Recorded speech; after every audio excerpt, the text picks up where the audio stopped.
In every neighborhood, there is a shared responsibility to maintain the space called home. But when litter starts to pile up and the beauty of our community begins to fade, it's up to us to take action.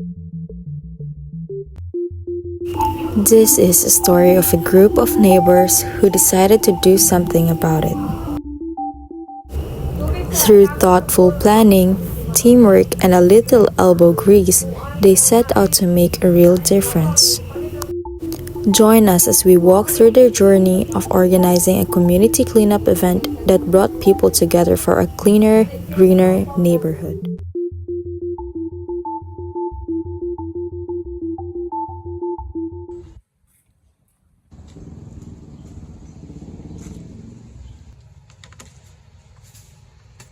Mayong buntag sa tanan. So gatikog ta karon para taga natog solusyon ang atong problema nga nato bang. So I receive a lot of concerns about sa atong palibot nga daghan kayong basura. So especially sa atong park ug sa atong karsada. So naata diri para taga natog solusyon and i-address na nga problema. Yes ma'am, tinuod gid na ma'am. Kaya nga tong mga palibot karon ma'am daghan kay basura. Oh, ang karsada, ang park, doon pag itag eskwelahan ma'am. Gid na maayo. Sakto, iapil na to nato sa atong survey. Then, mga isab ko sa inyong mga suggestion kung unsay mas maayo o mas sayo na tong buhaton para masolusyonan nato tong problema, especially kung atong mga lugar nga nagkulang og mga basurahan o wala jud mga basurahan. So maghatag na kog survey online and magprint lang po ko og papers sa mga walay internet. Then atong pangutanon sila kung unsa silang oras sa pwede o asa tong dapitang mga lugar nga pinakakinahanglan og action. And basin namoy mga wala nagigamit nga trash cans or pwede mo mag-provide o mag-donate mo, pwede ra pod. So sakto yun na siya ma'am. So maghatag ko nila ang flyers aron makabalo sila about ani nga survey. So pwede po ta mo sa mga local businesses basin di ay makadonate sila trash bins or gloves. Ako po ma'am, na-focus mo business pod. Also po ko mo donate po ko trash bins or trash cans or trash bags. Great! Once na natay resulta sa ato ang survey, makabalo na ta kung asa dapita ang area na ay most of need attention. Dayon, unsang orasa available ang tanan. So masugdan na rin nato ang ato ang plano sa pagpangligyo.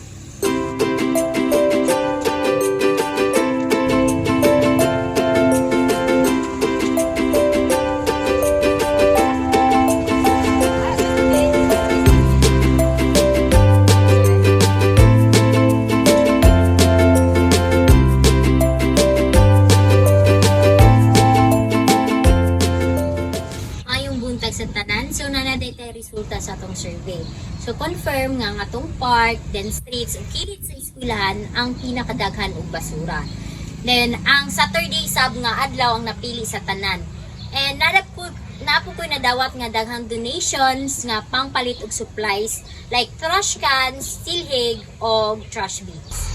So dito ta magsugod ma'am. Then magdala na pud ko og trash bags and gloves. And maybe ang mga local grocery store will donate snacks or water sa itong mga volunteers. Sige ma'am, sa snack ako nang bahala anak ma'am since nag-donate naman po ko gamayng basurahan. Sa snack ako na lang po ma'am.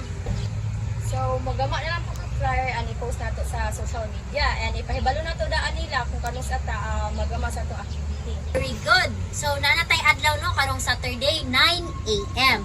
Dayon sa park ta magkita-kita tanan and when everyone is there and everything is organized, pwede na nato sugdan ang ato ang activity.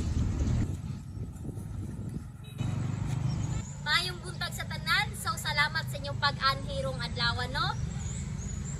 Inaagi sa inyong tabang makahatag tagkabaguhan sa ato ang community. So magsugod na ta.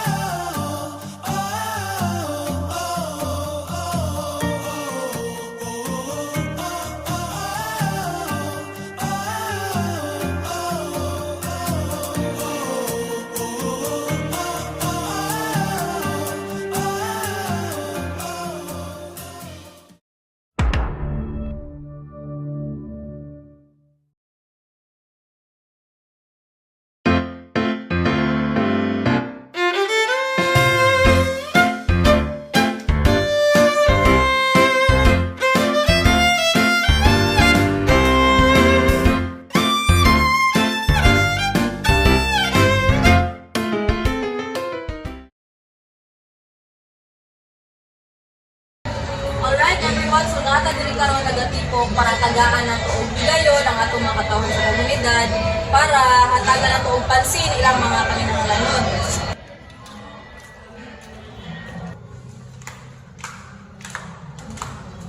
So, sa ato ipagsugod, sa akong role ani. Di mo na siya nakabisi mong kagalingon. It's about how you connect, listen, and understand. Siyempre sa mga resources po nila. Sa mga giingon ni Mark, it's about creating networks. So everyone, mo din karon si James, muli siya ang isa sa tao na nagatabang sa atong komunidad. Oh, katabang ka na. Plus, kailangan mga tao na isa na sila na. Kung saan man atong pagkasyon nga musunod sila.